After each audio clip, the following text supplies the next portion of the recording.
All right, let's dive right into this explainer. Today, we're unpacking the absolutely fascinating and honestly pretty surprising true story behind one of India's most fiercely beloved food cultures. We are talking about how migration, sheer entrepreneurship, and some incredible culinary ingenuity gave birth to a phenomenon that is literally woven into the everyday fabric of Indian life. Now, I kind of need to start by shattering an illusion right off the bat. If you've ever, say, ordered up a massive plate of gobi Manchurian or Hakka noodles, well, you aren't actually eating traditional Chinese food. Actual traditional Chinese meals, they're incredibly regionally diverse. You've got everything from Sichuan to Cantonese to Hunan. But those Indo-Chinese dishes we all know and crave, they represent an entirely different culinary reality. So let's get into it. Section 1. Not actually Chinese food. The illusion on your plate. See, what you're really eating is this uniquely hybridized, deeply localized Indian cuisine.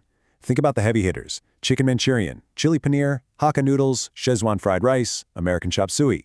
Literally none of these were imported from China. They're not conventional meals from a foreign land at all. Instead, they are the result of a brilliant culinary crossover that happened right inside India.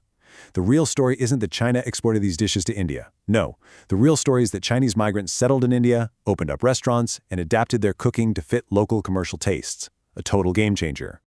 Which brings us to Section 2, the Calcutta Crucible, where it all began. To really understand how this happened, we've got to travel back in time to the bustling colonial port city of Calcutta. It was basically the ultimate laboratory for this new food. We're talking about a Chinese diaspora, carpenters, shoemakers, leather workers who slowly built up their community food traditions over 2 centuries. It actually kicks off way back in the 18th century with the Tongachu settlement near Calcutta. Fast forward to the 1920s, and you start seeing historic family restaurants like Ochu opening their doors. This was huge because it transitioned the food from private community meals to actual commercial enterprises. By the mid-20th century, the Tongra neighborhood had evolved into this massive hub for this distinct hybrid food. And then, well, we hit the 1962 Sino-Indian War, which completely shifted things. But we'll unpack that in just a bit.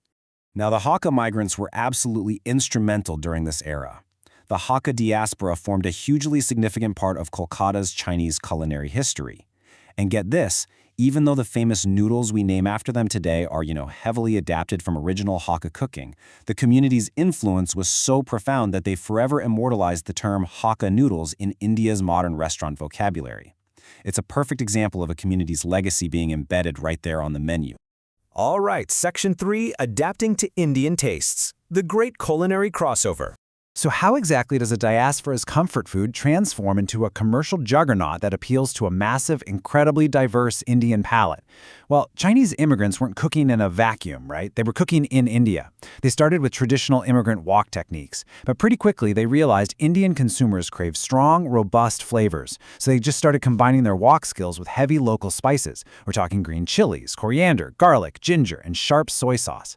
The next major step, catering to a massive vegetarian customer base, which completely altered the traditional protein profiles. And finally, the ultimate commercialization of these newly adapted dishes brought them right out onto the streets. And I mean, just think about chili paneer. It is the absolute ultimate act of culinary localization. Traditional Chinese cooking definitely has plenty of vegetarian options, but the Indian market demanded something very specific. By taking paneer, a cheese that is just deeply, deeply embedded in Indian food culture, and tossing it into a spicy garlic and soy Chinese-style sauce, they created something instantly understandable to local customers. They took the exotic and made it completely, totally accessible. They even invented their own fiery flavor profile to match Indian tastes. They spelled it Sczwan, and it became an absolute pan-Indian sensation. But make no mistake here, Szechuan fried rice or Szechuan chicken is completely distinct from anything you'd actually find in the Sichuan province of China. Szechuan basically became its very own Indian restaurant category. Just a spectacular invention born totally out of adaptation. Moving on to Section 4, the street food explosion, mass commercialization. Once this spicy, gravy-heavy hybrid was perfected in Kolkata's Tongar district, it didn't just stay in fancy restaurants. It escaped and hit the streets across Mumbai, Delhi, Chennai, you name it. Chow mein essentially became the ultimate platform food. It's like a highly modular matrix. Why? Because a single street vendor with just one wok could instantly customize a meal. You pick a carb, toss in some cheap veggies like cabbage and carrot, Add your requested protein, whether that's egg, chicken, or paneer, and drench the whole thing in a customized sauce. It was absolutely brilliant commercial scalability. And honestly, you've got to look at the economics of it. By pricing these hot, freshly cooked, intensely flavored meals anywhere between 50 and 150 rupees, the cuisine was entirely democratized. It no longer required a sit-down restaurant or a waiter. It was out there feeding students, factory workers, and families who just wanted a quick, shareable, filling meal outside the home. Talk about hitting the nail on the head. And then came the jet fuel for this culinary rocket.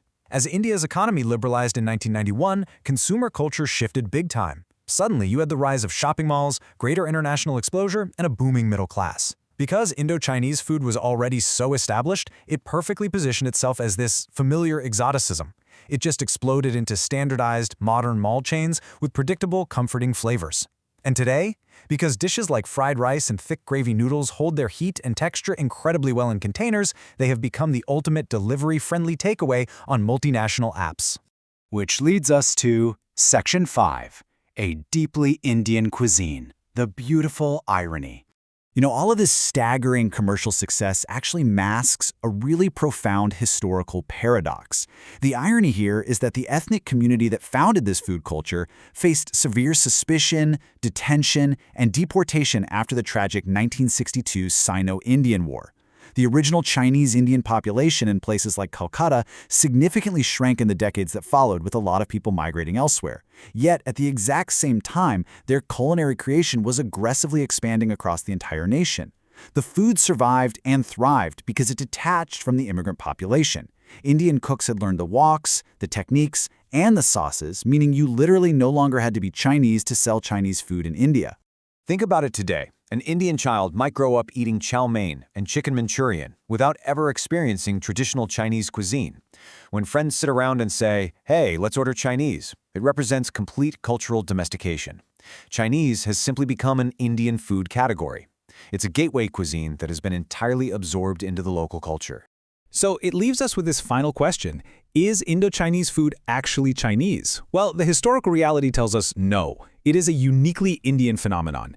Civilizations don't just import culture, right? Like the Mughlai cuisine before it or the momos beside it, India has this amazing historical superpower to just digest foreign influences, reinvent them, and make them beautifully, deliciously its own.